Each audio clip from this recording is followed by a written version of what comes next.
12月10日，河南平顶山鲁山县发生了一起震惊全国的悲剧。一名28岁的女教师魏女士在新婚当天从7楼坠楼身亡。事发后，魏女士的朋友圈截图在社交媒体上广泛流传。她说：“我清楚地认识到我自己最大的价值就是结婚。我对抗了11年，我失败了。我吵，我闹，我发疯，都要相亲，都要结婚。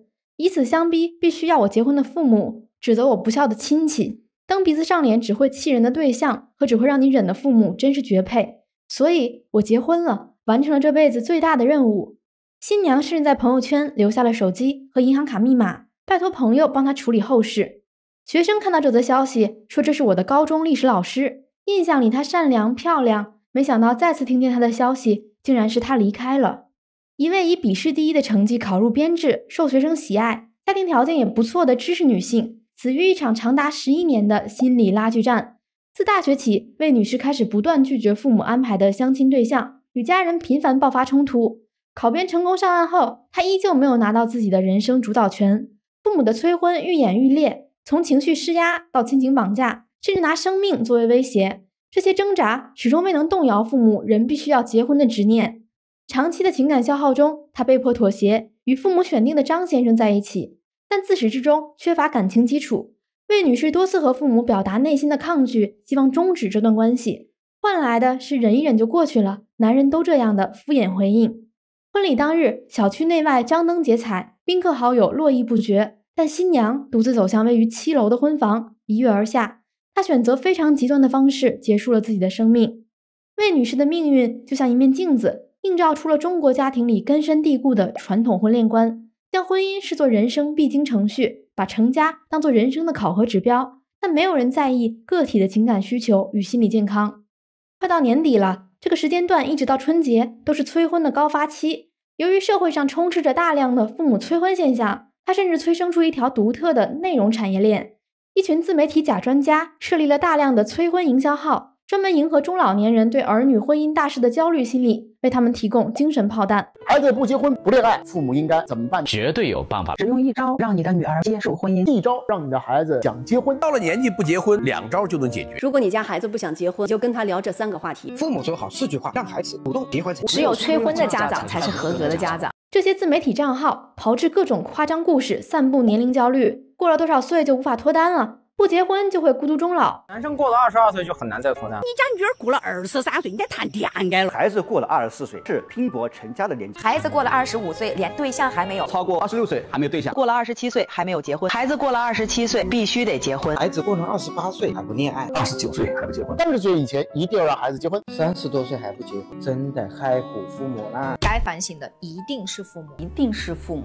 甚至这群人还教父母怎样花式催婚，好像不催婚是对子女不负责任。许多长辈拿着短视频当作圣经，看到专家说的话合自己口味了，就立刻转发到群组或朋友圈，对自己未婚的子女穷追猛打。孩子不结婚不恋爱，父母应该怎么办？绝对有办法。只用一招让你的女儿接受婚姻，一招让你的孩子想结婚。到了年纪不结婚，2招就能解决。如果你家孩子不想结婚，就跟他聊这3个话题。父母说好4句话，让孩子主动结婚。5句话让孩子结婚更主动。用这8招或许有用。孩子不想结婚，不想生孩子，怎么引导？希望国家对中国的险恶用心。孩子不谈对象不结婚，怎么回事？指定是卧室睡得不对。每天早晨连念3遍，越老神越老神。我家还缺1口人。面对长辈迷信营销号、偏信假专家的现象，一些精明的年轻人开始了反套路。比如一名90后女生徐瑞阳，她的母亲经常给她分享一些所谓大师的说教短视频，催婚的、玄学的、养生的，玄之又玄，完全没有科学依据。于是她用 AI 做了一个类似的专家营销号，去反向营销他们。用 AI 生成虚拟人，讨论一些话题，比如孩子30岁不结婚不要催，不要把你的孩子逼成敌人等等，真的是好笑又无奈。催婚在中国已经成为了一门生意经，有的人拿长辈焦虑作为账号的流量密码，有的人被逼无奈用策略反制父母。但不管如何，催婚现象在中国过于普遍，中国家长对婚姻的执念已经到了非常夸张的地步。大家好，欢迎来到语文老师的频道。今天我们一起多角度讨论一下，为什么父母如此执迷催婚呢？催婚又会造成哪些实质的伤害呢？提到催婚现象，最容易归因的是文化。中国社会长期以来奉行家庭本位价值观，个人被视为家族的一部分，婚姻大事更是牵动整个家族的荣辱。社会心理学的互依型自我理论指出，在东方文化中，常在关系中认识自我，个体认为自己与家庭、群体、社会是紧密相连、相互依存的，这与西方文化中孤立看自己的独立型自我相对。古时有婚姻大事父母做主的说法，现在还有父母不同意就不能结婚的故事。子女在适婚年龄未成家，亲戚们又议论纷纷，询问你们家的孩子怎么还没结婚呢？父母就会觉得自己的孩子是异类，进而在人前抬不起头，觉得自己教子无方。大龄未婚在周围的舆论环境中常被污名化，比如贴上剩女、不正常的标签。长辈们彼此攀比子女婚嫁成就，使得是否结婚成为了衡量父母教育是不是成功的一杆秤。为了维护这张面子，父母形成了强烈的外部压力，不断催促子女进入婚姻。另外，受儒家文化影响，许多中国人认为婚姻是为了血脉延续、香火传承，而爱情、灵魂契合是虚的，过日子和生孩子是实的。所以催婚的下一步往往也是催生，有了孙子辈也能进一步巩固自己的面子。家庭主义下，除了要催婚来保全面子、延续香火，还需要催婚来转移责任。父母强大的催婚动力简直就像年底要冲刺 KPI 一样。一些父母经常念叨，你结了婚，我们俩的任务就完成了。对此，年轻人的吐槽是，也不知道是谁给你下达的任务。这段对话其实道破了许多父母的真实想法，他们把催促子女结婚当作一种完成使命、卸下责任的途径。从心理上说，爱催婚的父母有更深的不安全感和焦虑，他们往往在物质上、精神上都自觉无法永远为子女兜底，于是寄希望于通过婚姻把责任转嫁出去。父母催婚的本质之一就是责任转移。一旦你有了配偶，很多事可以让配偶承担，你爸妈肩膀上的担子就轻了。哪怕你经济独立，能力再强，在父母眼里都不如赶紧找个人来接力更靠谱。所以有网友分享自己的经历，说自己是体制内，工作稳定，经济独立，我爸却想让我把编制辞了，理由是没有经济来源，你就得找个男人养你了。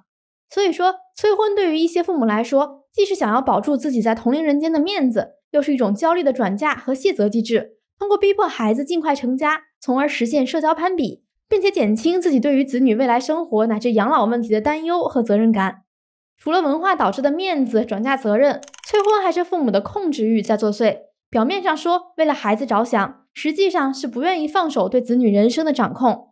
当子女迈入适婚年龄，父母意识到自己对孩子的影响力即将下降，甚至权力递减，内心会产生强烈的不安全感。随着父母年龄越来越大，身边失控的事情增多，孩子的离家、自立，老朋友们逐渐凋零，自己退休，价值感下滑，一切都让他们更想要抓住仅存的控制权，比如催婚就是一个典型抓手。通过逼婚，父母可以继续对成年子女发号施令，施加影响。如果子女顺从了父母的安排，父母就会体验到一种延续的权威感和满足感。换言之，催婚成了一种延长亲子权利关系的方法。甚至孩子结婚生子后，父母往往会继续干预小家庭事务，帮带孙辈，持续获得被需要的感觉。最近有一个综艺叫《老板是新人》，其中一个非常伤人的催婚片段，就是典型的父母与子女争夺家庭权利的写照，让许多年轻人共情被催婚的女生。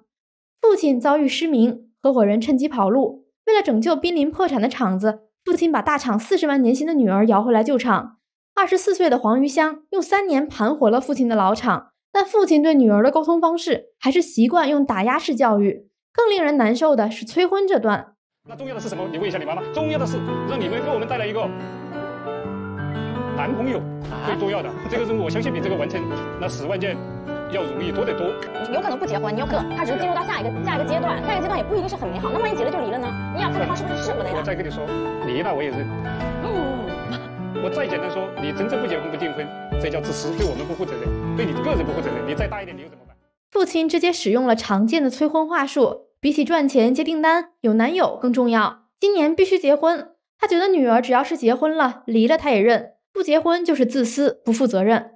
美国的家庭治疗先驱莫里·鲍温曾提出家庭系统理论，核心观点是说，家庭不是一群独立的人，而是一个彼此牵动、彼此焦虑的情绪系统。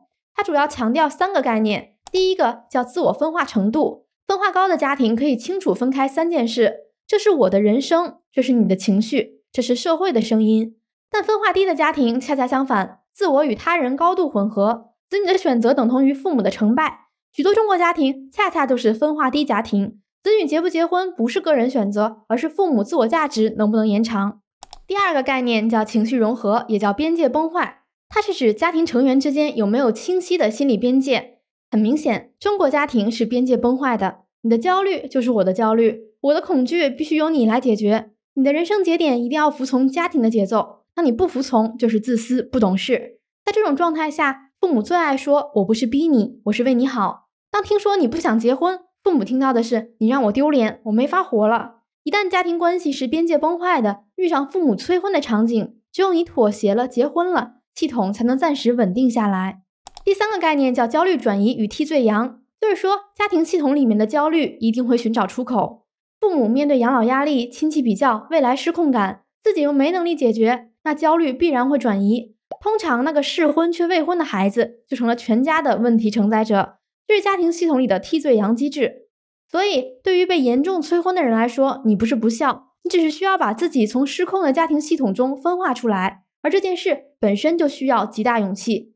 自我决定论是当代心理学中应用最广的动机理论之一，强调所有人都有3个不可替代的基本心理需求：自主性，我在为我自己的人生做选择，而不是被迫服从；胜任感，我能把事情做好，我不是废物；关系感，我被重要的人理解、接纳、尊重。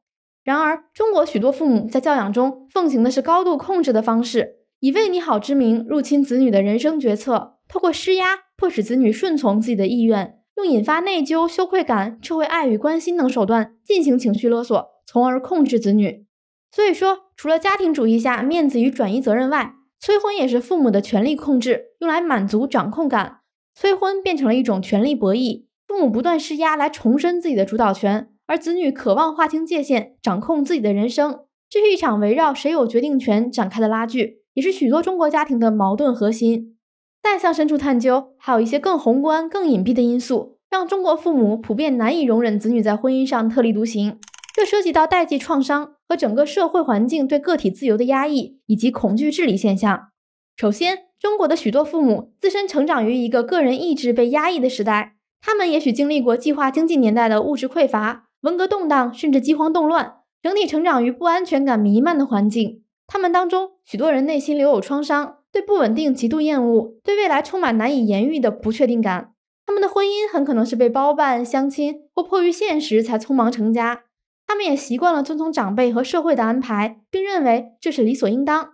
久而久之，这种对自由选择的压抑和创伤形成了一种代际传递。家庭中的不良模式以创伤接力的形式从上一代传给下一代，一代人未处理的精神创伤和恐惧透过隐形途径投射到下一代身上，在代际间重复。当上一代人有不幸的婚姻体验，会让下一代对亲密关系产生潜意识的消极预期，要么重蹈覆辙，要么走向另一个极端。比如，如果父母婚姻不幸福，子女可能从小对婚姻产生恐惧、厌恶，成年后要么极力避免亲密关系，要么对伴侣有过度的不切实际的要求，以至于难以成婚。反过来，有些父母当年被逼婚或者婚姻失意，他们的痛苦没有得到治愈，反而可能扭曲成一种执念，我当年都听父母结婚了，你有什么资格不听我的？他们自己的创伤未被正视，反而变成要求子女服从的理由，完全无法理解子女追求个人幸福、打破代际循环的渴望，这就是典型的代际创伤。其次，在中国，个人自由、选择权不仅不算刚需，反倒被视为任性、自私。催婚与其说是父母不允许子女不婚，不如说整个社会氛围都不能宽容这种选择。大城市还好一些，小城市基本会被人用口水淹死。在法国思想家福柯看来，现代权力的高明之处就是通过人们彼此间的监督和压力来运作，完全不需要官方强制。国家少子化不需要挨家挨户的月经警察，每家培养出2个受不了排挤的父母就行了。中国父母对孩子施加的婚姻压力，就是社会权力在家庭内的延伸，是一种微观的规训手段。父母被主流价值裹挟，对不走寻常路的子女恐惧到深入骨髓，所以他们又用同样的恐惧去治理孩子。比如说，父母经常用各种可怕的后果来恐吓子女，不结婚会孤独终老没人管，老了没人管只能进养老院会被护工虐待等等。他们制造子女的恐惧也正符合了官方的心意，毕竟近年来结婚率下降，出生率走低，社会充斥着对年轻人不婚不育的指责。可以说，父母辈正是这种宏大叙事的受众，催婚仿佛有了政治和社会意义。归根结底，最深层的原因就是代际传承的创伤和集体压力下，恐惧战胜了尊重。父母选择了以爱之名行控制之实。经过上述分析，我们可以看到，父母疯狂催婚背后折射的种种问题。对于被催婚的年轻人来说，催婚带来了3个恶果。第一，就是破坏了婚姻的内在动机。原本婚姻应该是出于爱自愿结合，可高压催促下，婚姻变成了被动任务。当年轻人不是因为渴望爱而结婚，而是为了向父母交差仓促结婚，那爱与承诺都被消解了。这就发生了开篇提到的极端案例，女教师跳楼，她最后选择结婚，完全是为了完成父母下达的任务，丧失了自主意愿。在催婚压力下，草率结婚的夫妻也往往缺乏感情基础，这就不难解释为什么2024年中国的离婚率高达 57.5%，100对结婚57对都是离婚收场。可以说，催婚摧毁了婚姻最珍贵的自愿和初心。第二呢，催婚还会引发恐婚和亲密关系障碍。试想一下，每次和父母通话都被追问情感状态，逼问何时结婚，逢年过节又要被七大姑八大姨围攻，那种窒息和烦躁足以让人对两性话题本能的退避三舍。很多年轻人被催怕了，一提到相亲就条件反射般的焦虑、烦闷，甚至恐婚。这种长期的高压很可能内化到他们的性格中，影响日后处理亲密关系的能力。你可以理解成催婚 PTSD。第三呢，催婚会阻碍子女心理成熟与责任感建立。父母往往认为逼孩子结婚是让他们长大成人，担起责任，殊不知事实恰恰相反，催婚实际上延缓或者阻断了子女真正长大成熟的进程。道理很简单，在父母施加的巨大压力下做出的婚姻决定，不是真正意义上为自己的人生负责，只是在履行父母的意志。婚姻形式是成立了，内在的责任承担却是缺失的。很多消极服从的子女，日后婚姻出现问题会埋怨父母，婚是你们让我结的，出问题就是你们害的。不是自己的选择，自然也不会投入心力经营，出了问题也没能力应对，从而继续依赖父母干预，这不就是巨婴式婚姻吗？理想的亲子关系绝对不是以爱之名控制，让另一方顺从，而应该是相互理解，成为彼此支持的同路人。催婚不是爱，婚姻也不是需要完成的任务，只有让爱回归本真，让婚姻回归本心，子女才能以积极健康的心态走入婚姻，才能幸福长久，代际和谐。